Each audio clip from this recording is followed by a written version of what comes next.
because you came to speak at my school in Minnesota. He says, and when you were done speaking in my school, you went to go speak at my mom's school. She's a teacher here. And after you spoke at her school, sir, she came and found me. He goes, I haven't seen my mom since I was 2. He goes, I'm 18 years old and we're starting a relationship because of you. We need to learn to see each other. Worm and I are going to take over this show. So welcome everyone to Too Hard, Too Fast podcast. That's right. I got a new co-host. His name's Roy Juarez.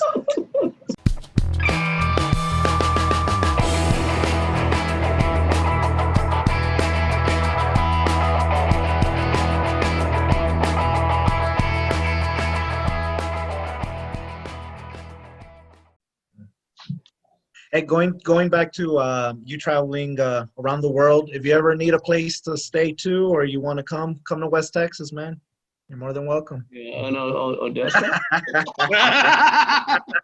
I'm joking. Is that Odessa or Odessa? Odessa? Which Odessa are we talking about? Hey, you're a single man, dude. There's a place. There's give me a second. There's From what I hear, there's no dating that you need to do. You just gotta show up. Hey, I do what's No, go ahead. hey, what going back to I guess just you interacting with audiences though. I guess a couple questions I have though is like, has there ever been a time where, man, just something caught you off guard, or some awkward moment, or like what's, I guess, something memorable from just going around to different audiences? I was in the Tri-Cities in Washington, which is Pasco, Richardson, and I can't think of the third one. There's 3 Tri-Cities. It's okay. This is Too Hard, Too Fast, and we don't check facts. Okay. Well, there's 3. But I'm only going to give you 2 because I want you to do your research to go figure it out for yourself. Stop trying to get people to do everything for you. Exactly. And if you find the answer, leave it on the comments. And get the book, but while you're at it. Yeah. Buy the book. If you can buy a drink, you can buy the book. So I was in the Tri-Cities, and I had just finished speaking at a school. And I had a line of kids, teenagers. They were waiting to talk to me, and I look off in the distance, and there's one kid kind of hanging out, whatever. So we talk. He leaves the gym before I get to talk to him. So I'm like, okay. So I talk to everyone else. I'm packing up, and he comes back when no one else is in the gym, and he's crying. I said, mijo, are you okay? And he says, sir, my dad, he just got killed over the border in Mexico. We had went down to Mexico, and they ended up killing my dad. I was like, mijo, I'm so sorry. And he was like, and it's worse today because today's my birthday, right? And so he's bawling, and I was like, so I'm hugging him, and he's like, sir, will you come to my birthday party? And I was like, hell yeah, I'll come to your birthday party. Where is it? Wow. So I show up, and he's like, oh my God, you showed up. I'm like, yes, mijo, you told me it was your birthday. I got you a present. Like, now where's the food? I can't even, right? For real. I can't even imagine what he went through. So that's one. Another one, I was in Minnesota, and after my visit, I'm on Facebook, right? So I'm trying to, social media is big for me. So I try to keep up with, let everyone know what's happening in my life, personally and professionally, because I think that they need to see that I'm human too. When I have down days, you're gonna know that I have down days. And I have a lot of marketing people who are like, Roy, you're not supposed to do that. I'm like, you know what? I don't care what you think. Whoever's following me, they need to know that I'm human and that I'm like everyone else. And it's okay. We have bad days. We just got to keep pushing. But anyway, so I'm there, and this chat pops up, and it was some kid who said, hey, sir, I just want to thank you. I said, you're welcome. Closed out the chat, right? I don't even know. So what he said. It pops back up, and he's like, you don't even know what I'm thanking you for. I was like, oh yeah, mijo, you're right. I'm so sorry. What are you thanking me for? Right? Because I was working too. And so he was like, I'm thanking you because you came to speak at my school in Minnesota. He says, and when you were done speaking at my school, you went to go speak at my mom's school. She's a teacher here. And after you spoke at her school, sir, she came and found me. He goes, I haven't seen my mom since I was 2. Because I'm 18 years old and we're starting a relationship because of you. And that's why I'm thanking you. And by this point, I'm over here crying. I'm like, Mijo, I'm so excited for you. Please tell me how it goes. And yeah, so that was an awesome one. How long ago was that? That had to have been, I was on my Homeless by Choice tour. So that had to have been that one was about 8 years ago. Wow. Have you kept in touch, or do you know what happened? There's so many. Yeah. I get a lot of messages. A lot. Is that oh hey, I'm glad you answered to mine then. No, is that tour, that's the Homeless by Choice, is that the same one from the book, or like you had multiple tours? That's how everything got started, was that tour. And you started it like, okay, in the book, spoiler alert, you started it with, and you had no money, like no paying for it. I think I put this in the book too. I had money saved, and then a friend of mine, who I was scared to go on this tour by myself, right? I had this great idea that I was going to live out of my car. I'd live homeless one more time. I'd cross the country. I'd speak for free, try to inspire as many kids as possible. And then I'll go work in corporate America, make a lot of money, and never be homeless again. And the tour was just a way to give back in honor of every person who had ever fed me, housed me, clothed me. So I'm scared to do this tour that I came up with in my brain, actually from a dream. And I convinced my buddy to come from Abilene, Texas. At this time, I'm living in Vegas, to go. I don't think I mentioned Vegas earlier. I was living in Vegas. So I said, hey, come with me on this tour. It's a once in a lifetime opportunity, blah, blah, blah, blah, blah. So he says, cool. So he comes to Vegas. It's like 2 weeks before we're going to leave on this tour. And one of my really good friends is getting married in Biloxi, Mississippi. So I'm going to be the best man. So I say, hey, man, I'll be back. I'm going to go for the weekend. I'm going to go stand in this wedding, come back, and we'll continue to get ready for the tour. When I'm in Biloxi, I'm at the after party reception, and my phone's ringing, right? And I'm like, it's kind of late. And it's my friend back home in Vegas. And I'm like, it's like 3 o'clock in the morning. And so I answer it. I'm like, hello. And all he's saying is, I'm sorry. I'm sorry. I'm sorry. I'm like, what are you sorry about? I'm sorry. I'm sorry. I'm sorry. I said, Alan, what are you sorry about? He says, I took your car out on the strip and I crashed it. And I'm like, oh my, like, why were you even driving my car? Like, you have your own truck. Like, why would you take my car to go party? You should have taken your truck, right? So he crashed my car.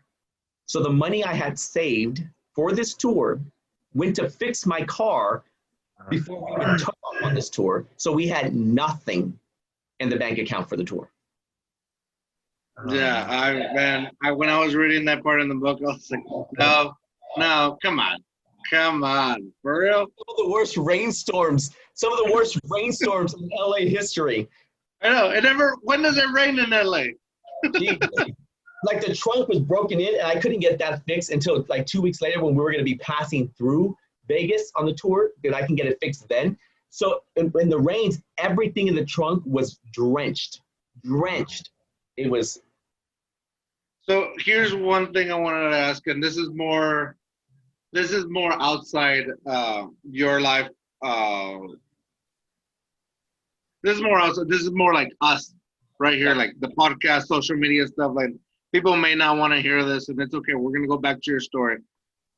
But when I was reading your book and you were looking for sponsorships for the tour, I wanted to know, and I wish I could talk to him right now, because I want to know what is going on in his head that he thinks he can get a sponsorship right off the bat. Like, because, just me and Worm doing this podcast, like, we've had some talks, but come on, we're still growing. Right. So I wanted to know, like, maybe you had something in the bag, or what was going on. Why I thought I could get a sponsor? Yeah. I mean, obviously you're doing a good thing, and I think that's all I had. I thought, okay, you know what? I'm going to be doing a great thing. It's going to be helping kids. I'll be reaching a lot of people. People will obviously get behind this because it's good, and that was furthest from the truth. No, all the way around. It was it was so difficult. But I think, honestly, I think it was meant for, at least for me, I think it was meant to be that way. Because when I met that kid in South Central LA at Oshie High School, the kid who wanted to know, why are you here? What he was really asking was, are you here for me, or are you here because you're banking off of this? And so when I was able to look at that kid in the face and say, look, man, you want to know the truth? I have $16 in my pocket, and bro, I don't even know where I'm sleeping tonight. That told this kid that I was there for him. And it changed the way that he received the message. And he gave me this hug. And after he walked away, I thought, you know what? I don't need sponsors. I can do this. I've been homeless before. I didn't know how expensive and how hard it was going to be. But I think, at least for me, it was meant for me to go that route. Because if I walked in, and there's nothing wrong with getting sponsors, please don't get me wrong. As of now, I charge for everything. And I don't apologize for charging. And I don't apologize for making money, because I do good work. And I'm not going to apologize. And I've earned my stripes doing it. I lived out of my car for 2.5 years on a tour that wasn't funded by anyone. It was money that I had to figure out how to raise. So, and they ran me over $200,000. Like, that's insane. But I think that it was meant to do it that way, to show the kids that I was working with, like, it's not about that, it's about you. But now I need to raise money to create opportunity. I need to raise money so that I can reinvest, and so that I can take that money to reinvest and get bigger, so I can have a bigger reach for young people. But the first one, I think, was meant to be that way. And I agree. I think anybody that's successful, or anybody that has been successful, whether they're doing a for-profit or non-profit, they always talk about doing the free stuff, doing the stuff that eventually you should get paid for, but doing it for free to show, like, you're a real deal. If you're right off the bat, if you're doing it for the money, you're not doing it for the right reason. Yeah. And you're not gonna last. Like, you wouldn't, if you were doing it for the money, this Roy Juarez Jr. would not last. Right. I agree. Because there were times on the tour that I'm just like, crap, can it get any harder? Like, really, come on. Like, there was one time, and I don't know if I put it in the book. And the reason I keep saying that is I have so many stories that I talk about and I share on stage that not all of them made it in the book. So because I have a second book coming. So that's why I didn't put them all in the first. So I'm like, I don't know which one's in the book now. But anyway, so it's okay. I didn't finish the book, so you can say it that you put it. Don't worry, the coloring book's coming out soon. You'll do really well. There you go. But I can't color in between the lines, though. So no. I wouldn't want you to. Screw that. So I'm on the tour.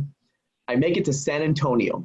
Okay, my sister is living right by John Jay High School, off Marbach.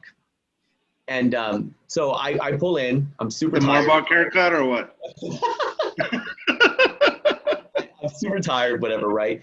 And every time I go to San Antonio, I always go see my parents at their church, because they're ministers, my adopted parents, because they're ministers. But if I go there, I know my biological mom will be there, my aunt will be there, my grandma will be there, everyone goes. So I'm gonna see my parents the next morning. I go to bed.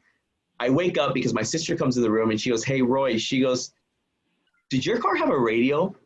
I'm like, what do you mean my car has a radio? Yeah, my car has a radio. She goes, well, it doesn't anymore. Like, I was like, what? She goes, yeah, they broke into your car, right? And I go outside, and sure enough, someone broke into my car, right? And they jacked my radio, and I'm pissed, right? Because I'm just like, really? Really, God? Like, wait. Good. I gotta ask you, what year was this? This was 2000. I want to say 2011. 2000, and you're still getting your radio, dude. And what was it in the 90s? In the 90s, they have that one thing you pop out and you take it with you. But I didn't take it out. Oh, okay. So it's my fault it got stolen. I tempted someone with my stereo. I'm like, look at my stereo. You ain't got. Hey, just joking. And so, anyways, right? So I'm like, man, God, really? Like, I'm trying to do a good job, a good deed here, and I relied on my stereo because it was only me on the tour at that point. So that's how I made all my calls. That's how I had my music so I can keep me awake. You know, it was my lifeline. And so I'm like, damn, so whatever. So I need to go see my parents at church. And so I go take off to the church, and I don't even know where that story was going. All I know is they stole my radio. No. I know. I remember. And that's what we call going too hard too fast. No, that's called being 40. No, let me tell you. So let me tell you what happened. This is crazy. So I leave, right, the street, and to go to church, and as I go the wrong direction, I come to the stop sign, I take a right. It had just rained the night before, and as I'm driving, I see this little old lady in a wheelchair, and she's pushing herself, right? So she's like going through this puddle or whatever. So I go around and pass her up, and I keep going. And when I look in my rearview mirror and I see her, still pushing and struggling, I thought, wow, Roy, wow. How many people in life just passed you up like that? You see someone in need, and without a doubt, you just go around and keep driving. That was you as a child, and you just did the same thing, right? So my self-talk was like, damn, I'm going to church, right? So I put my car in park, I get out, and I'm approaching the lady, and I don't want to scare her. So I'm like, hi, ma'am, from a distance. And I'm like, can I help you in any way? And she goes, she goes, I'm trying to get to the HEB on the other side of 410 on Marbach. And I was like, oh my God. And that's not easy. That's not easy to get there. She's in the neighborhood and she's going the wrong direction. But I didn't think of any of that at the moment, right? I just thought, there's no way she's going to make it. And I was like, can I give you a ride? And she's like, yeah. So I get her in my car, put her wheelchair in my trunk, take her to HEB. I'm dropping her off at HEB, and I wave down an employee. I'm like, she's going to need some help shopping. And the lady's like, hey, okay, I'll help her. And then she was like, well, how is she getting back? I was like, oh, well, I didn't even think about that, right? Like, I don't know, call Uber. Uber didn't exist back then. And so I was like, I don't know. I was like, okay, let me park. So I park, get out, help her get her things real quick. We get back in the car, and I'm running late now to go see my parents. And my dad's the type of man that, like, he wants you on time.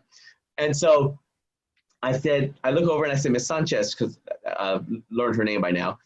I said, ma'am, I said, look, I was on my way to see my parents. I will be honest with you. They're ministers of a church. I'm really late. Would you mind coming with me? And she's like, okay, I'll go with you. I said, okay, great. So now we're taking off to the church, which was on 1604 in Marbach, in big country area. So we're going way out of her comfort zone. Over, and she's crying, and I'm like, Miss Sanchez, are you okay? Like, I'm not kidnapping you. Like, maybe there was a language barrier because she spoke all Spanish. Like, I was like, Miss Sanchez, está bien? Like, you're okay? And she said, I don't know what I'm gonna do. She said, I'm not from this country. She goes, my oldest son doesn't talk to me, and my youngest son is drug addicted. I don't know what I'm gonna do. And I'm like, Miss Sanchez, I'm sorry. Like, I don't even know. Like, I'm just visiting, but maybe my parents can help you. So we pull up to the church, and sure enough, my dad's outside because he knows I'm in town. He's waiting outside of the church while service is happening inside. So I park up front, and I'm getting her wheelchair out, and he's looking at me, and I put her in the wheelchair, and I'm pushing her up the ramp, and he's still looking at me. And as I walk by, I'm like, hey, meet your daughter-in-law, right? I'm just joking. That's my sugar mama. That's my sugar mama. There you go. I have to pay. And so I take her into the sanctuary, park her there, leave her there, and I come back out and I start telling my dad what happened and what she said. And so my dad's like, okay, well, we can pick up an offering. And that kind of triggered me at first. And I was like, really, Dad? You're going to throw money at the situation? I said, how many people are in that sanctuary? If everyone just cut her yard once, they could do it like once every 5 years, And I said, and I go, no, I get what you're saying. I'm sorry. I think only because I don't know what I wanted. I don't know what I wanted for them to do. I just felt like there was something more we could do. Anyway, so they pick up an offering, pick up all this money. I give it to Miss Sanchez. We're driving back, and she's crying again. And I'm like, ma'am, I said, are you okay? She said, ladies, this is enough. Gosh.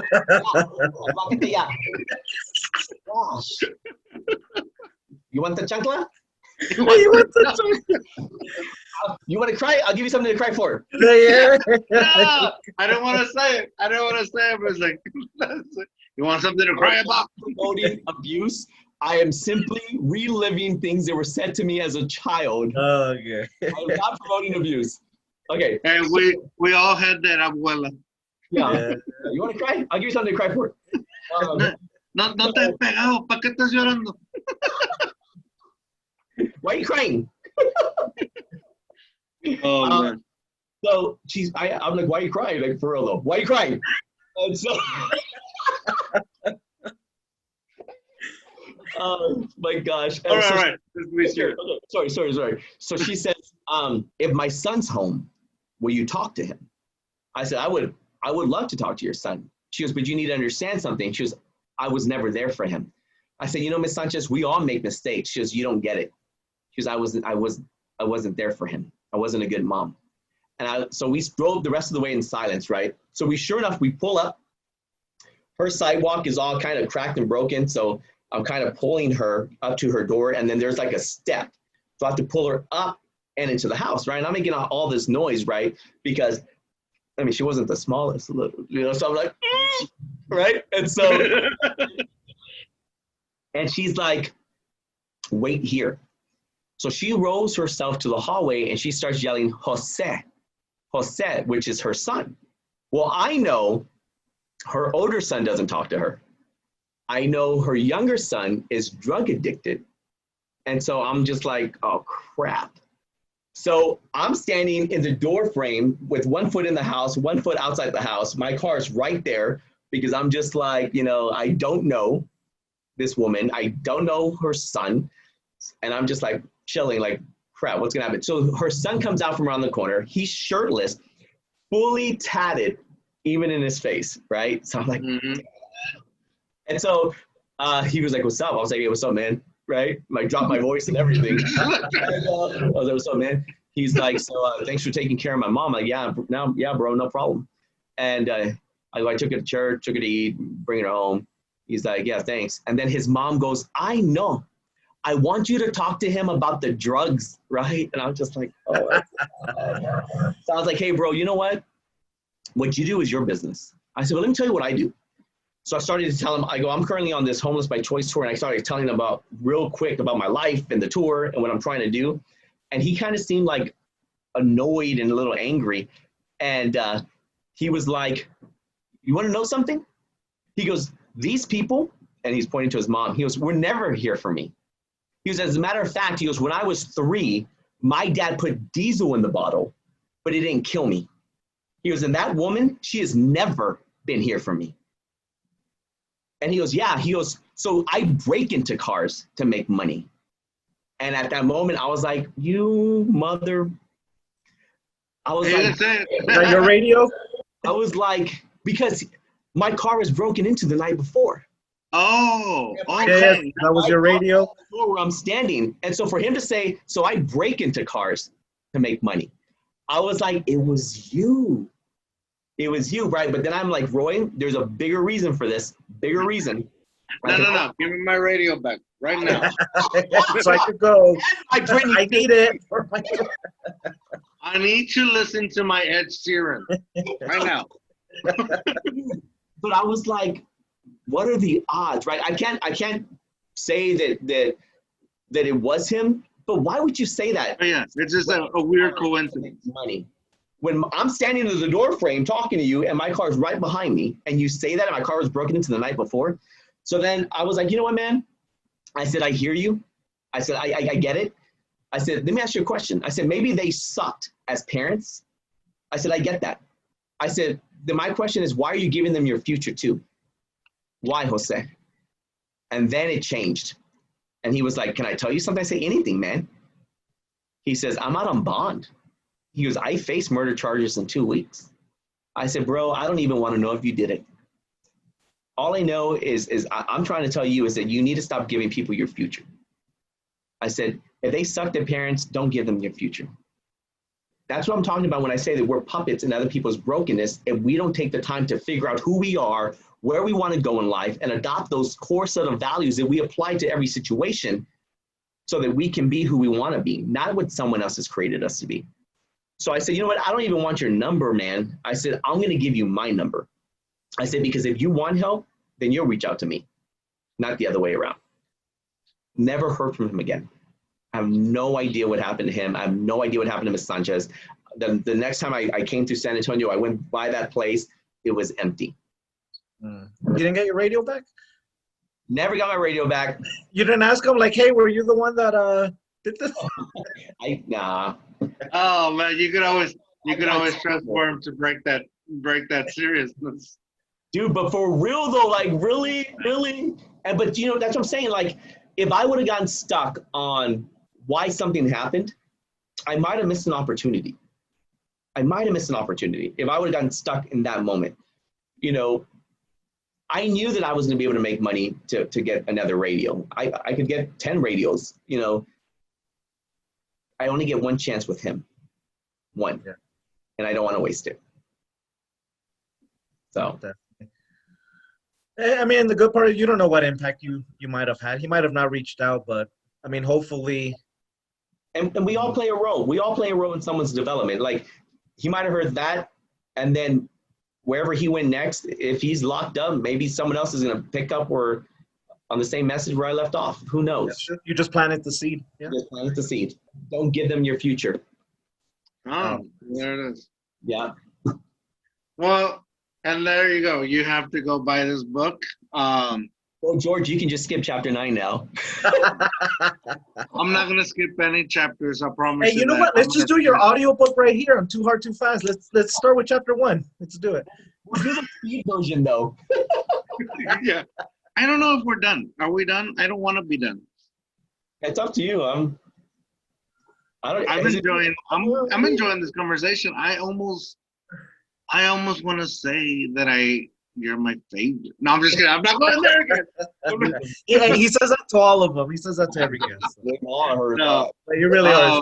Well, I do have some other questions, but it's not necessarily specific to your book. I guess want your thoughts and stuff, if that's okay.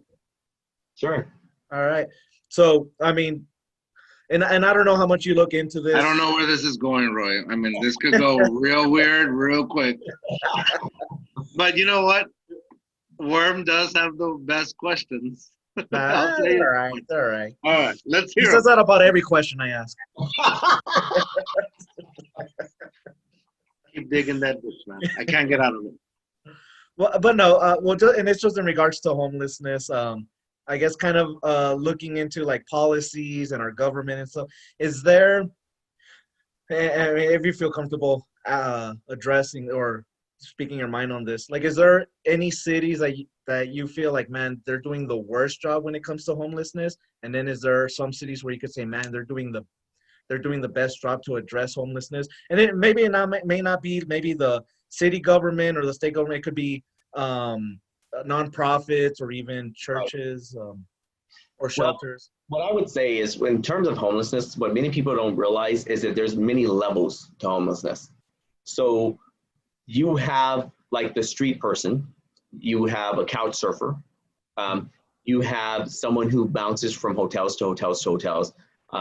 According to McKinney-Vento and in schools, because I primarily work with homeless kids. And the reason is that homeless youth, that's where I focus.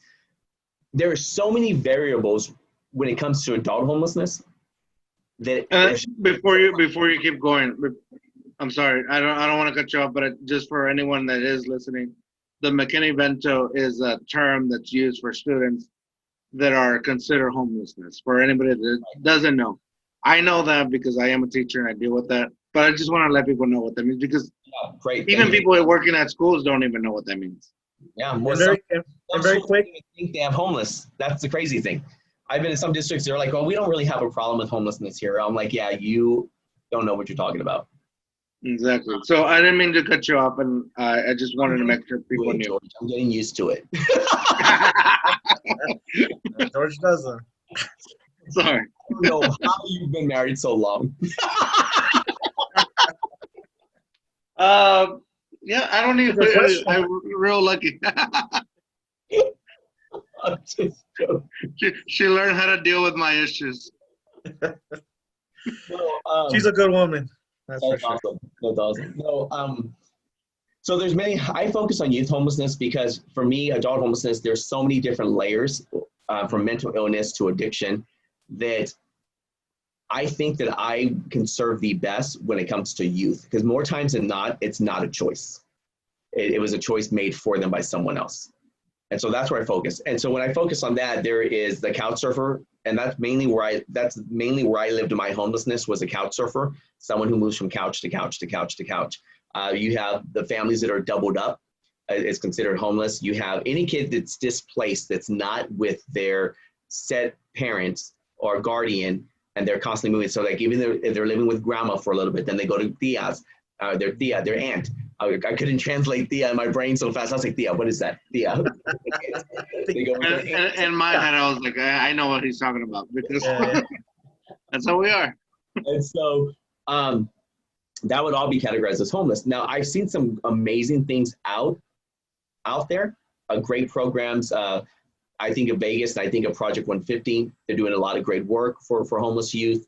But then I think of other communities where they're blinded to the idea that they even have issues or homeless in their district. And I think that a lot of times it's because they need to show face. They want to appear as though they're living that great life, that they don't have issues, and that's furthest from the truth.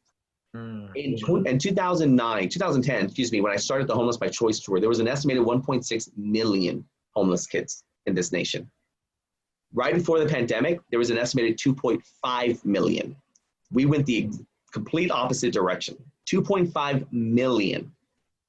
Now, I have no idea what the numbers are now, especially during this pandemic. I have no idea. But the sad thing is, even kids who use school as a way to have something that was a constant, a place to go, they don't have that anymore.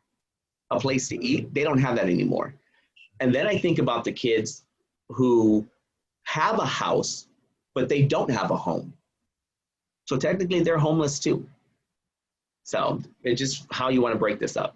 So even the numbers you would say are, so even though they may report 2.5 million, that's probably underreported then, right? So there may be a lot more.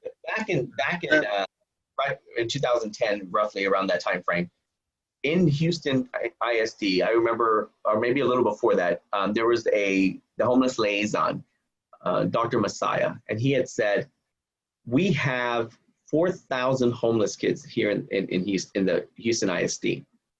He said, 90% of that number is our middle school and high school kids. Our elementary kids, because we can't find the middle school and high school kids, because it becomes a hidden minority. Because you don't want to be identified as homeless because you don't know what you don't know, and you're ashamed when you shouldn't have to be ashamed because it's not your fault, but you don't want to be different from other kids because you're dealing with all these other things as a teenager. That you're telling me that 90% of that was elementary. So that number is much larger. The flowering branch in Georgia, I loved the flowering branch. And every time I would pass through there on my tour or in the area, I would always go there and spend time with the kids. I haven't been there in a while. I haven't been to Georgia in quite some time. So people. What is that? Flowering branch is a home for kids. I'm glad you mentioned that. Like even kids that live at home with their parents can even be considered homeless, because even if the parents are trying and doing their best. And I think as a teacher, you see both sides of the spectrum of like where kids can come from, and you're dealing with so much. You have so many kids, and you want to do the best, or you start off the year, you want to do the best for everybody, but you don't know the kid's situation ever. And we get so many trainings on dealing with different backgrounds, but we're not the best at recognizing when something is not the best. Right. I think I'm in a lucky situation where I teach life skills. So my students are like, they have disabilities that are severe, and I can see where they're coming from, what's happening. But teachers that have 26 kids plus, it's hard to see what they're dealing with and to listen to them and really like as much as they care. So I can see like you as a student or that kid you talk to in LA or South Central LA, how they fall through the cracks and they can just lie through their way, like, or not lie in a bad way, but hide. Yeah, become invisible. Because Exactly. growing up in the streets, I've learned that if you're invisible, you're safe, and if you're invisible, you stay longer. And so you have to be invisible. But if you don't unlearn that, then you become invisible your entire life. So you don't get promoted, you don't date the person you want to date, you don't venture out because you've learned to become invisible, and you shouldn't be. You shouldn't be invisible. I do it from a different perspective. Like I'm doing it from the special needs. It's like you don't have to be invisible, as you say, just because you're autistic. You have Down syndrome. You have like whatever you have is not you. Like you are you. And I think you're gonna hear me end the podcast with saying, "Hey, dare be you, dare be weird," and that came from a child with autism who cried to me saying they're calling me weird. They're calling me weird, and it's like eventually I was like, dude, you know what? You are weird. You are weird. You have things that are weird about you. You do things that are weird, but guess what? Me, I have things that are weird about me. The only thing that's different from me, from you, and that bully is that bully and me, we learn to hide our weirdness. Exactly. We learn to hide our weirdness. You don't have to learn to hide your weirdness. Keep your weirdness and just do it. And then that's where this whole thing came about. Like I want to promote, just be weird and be okay. Be okay with being you. Right. And so I think when you were talking about the invisible thing in your book, I was like, this is exactly what I'm saying. Like, you don't have to hide. You don't have to be invisible. But that's one. It's easy to say you don't have to. It's harder to pull it out from someone. And I think that's why we're like educators and myself, we're on the same team, because I get to come in, share a very powerful story, share a message that reaches into their hearts and allows them to come out of the shadows so that we can help them. And so I've had a lot of like counselors who are like, oh my God, you just doubled my workload. I'm like, you're good. Congratulations. Like, now we know who they are, so we can help. So, because kids become invisible and they shouldn't be. We don't know how to help them if they don't speak up. Exactly. And that's one thing I want to follow up. What's the best way to, I guess, address this issue? And I mean, what little part can we each play in helping with this issue? Is it just simply being attentive and then trying to report something, or? And that's definitely one of them. I think that we get so busy in our everyday life because life is hard that we fail to notice those around us. I had 8 uncles and aunts. How do they miss 5 of their nieces and nephews? I lived out of a bag for 2.5 years. How do you not say, what happened to baby Roy? I haven't seen baby Roy. Where's baby Roy at? How does that happen? We need to learn to see each other. In paying attention to our family, our friends, just our own circle. And if we each pay attention to that, I think that could have a big ripple effect. Right. It's the teachers, just like me when I get off stage and I'm hearing all this, the teacher has to go in there and they're dealing with all of these personalities, all these kids who don't know how to handle situations, who don't know how to express by using their words. So they turn to the only behavior that they've been modeled. So yeah, teachers are freaking amazing, but there's also this thing called compassion fatigue and it's secondhand trauma. And so that's why I think teachers need to really take care of themselves as well, because they're on the front line. I don't know how many times I've come home and I've lashed out and it's like, oh man, I messed up, and I'll ask for apologies. And that's one thing I learned is like, I need to ask for apology. Yeah. Or I need to and not just ask for apology, because you know what? A sorry only goes so far. Right. If you keep doing it, then it's not sorry anymore. It's just, it's just your cop out. Right. But with my wife, I told her I've lashed out and I messed up, and I said, okay, I'm sorry. And then when I do it again, I was like, you know what? Or when I feel like I'm gonna do it again, I say, hey, I think I'm just emotionally drained right Yeah. now. I've dealt, and she knows how to pick now with years. She knows, she can see it. She can see it happening in me, and it's either because It's his I'm time of the dealing month. with what's that? What? I said, she's like, it's his time of the month. There you go. Thank you. Yeah, there we Thank go. you for cutting. I was hoping somebody was gonna cut this seriousness. I was like, this is getting too serious. Let's do this. Like, give him some ice cream. Let him try it out.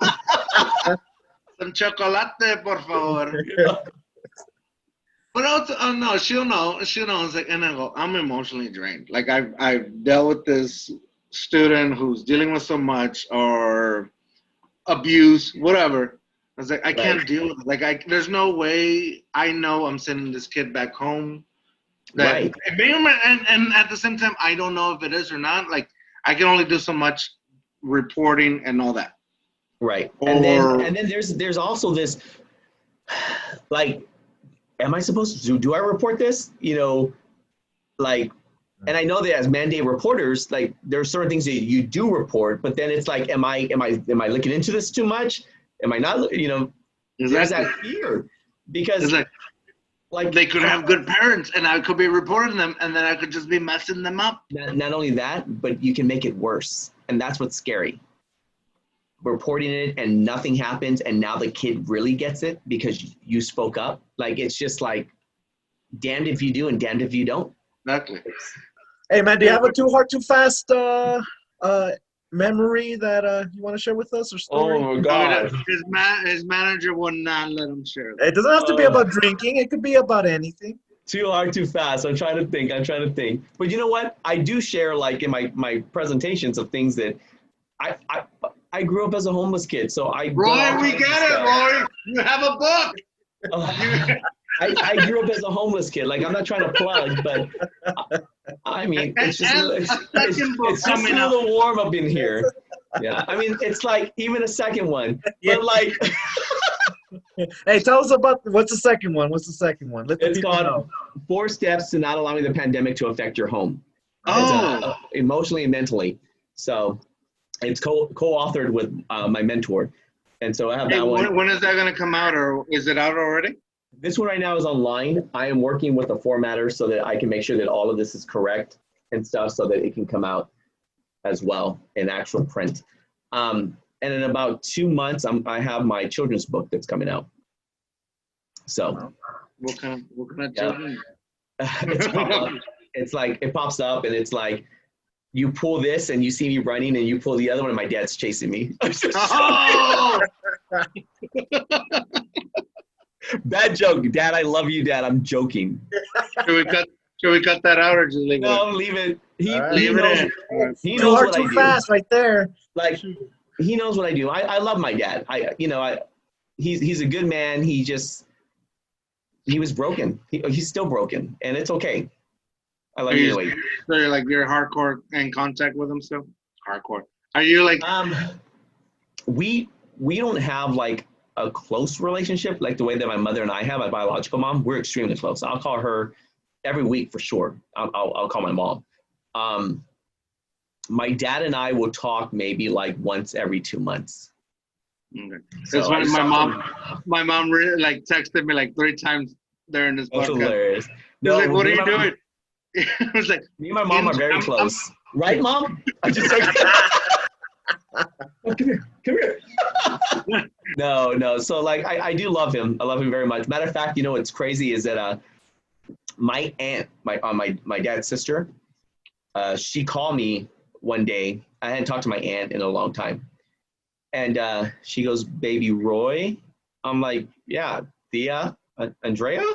She's like, "Yeah." She was, "I wanted to call you because I just finished reading your book."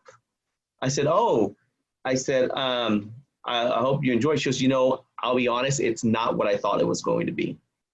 She goes, "I honestly thought you were going to bash my brother, my dad, She goes, and I am just, I'm paraphrasing because I can't remember exactly the words. She said, I love what you wrote and how you wrote it. She goes, I never knew what you talked about, and I'm sorry for that. She says, but I'm going to have my daughter read it. I'm going to have my son read it.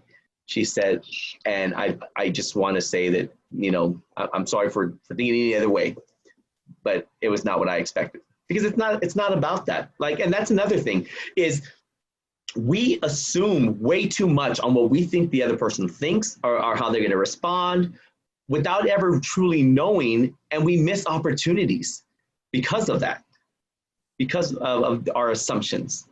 We should reach out to people. If you're listening, we should reach out to people that we may have negative things against. Right. And it doesn't mean you have to have a relationship with these people, but I just think that when you have bad blood or anger or hatred towards someone, it's not healthy. It's not healthy at all. Like, I don't know. I have a cousin who hates me, and I'm like, that's your issue. It's not mine. Like, I'm not going to own your issues. And it's whatever. I don't care. Oh, so like in the documentary, so like when my sister Tammy was talking about when I was a kid and I was getting picked on in middle school, like those are not my battles to fight. Like, I'm not going to entertain you to fight these battles. Someone else will do it for me. Like, I don't need to. Just, yeah.